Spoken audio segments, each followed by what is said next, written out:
اللہ تبارک و تعالیٰ کے پیارے رسول حضرت محمد مصطفیٰ صلی اللہ تعالیٰ علیہ وسلم کا ارشاد مبارک امام بخاری نے اپنی صحیح بخاری کے آخر میں نقل کیا، حدیث نمبر 7563 ہے۔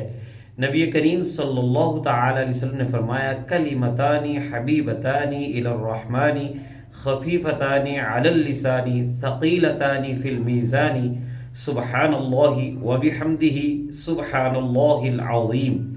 یعنی دو کلمے ایسے ہیں، یعنی جملے ہیں دو، وہ ایسے ہیں کہ جو رحمان کو محبوب ہیں، یعنی جو ان کو پڑھے گا وہ اللہ تبارک و تعالیٰ کا پیارا بن جائے گا۔ اور یہ نہ سمجھیں کہ اس میں کوئی مشقت کرنی پڑے گی، زبان پر بہت ہلکے ہیں، لیکن زبان پر ہلکے ہونے کے باوجود، چھوٹے مختصر جملے ہونے کے باوجود، ثقیلتان فی المیزان، اعمال جس میزان میں تولے جائیں گے اس میں بہت بھاری ہوں گے۔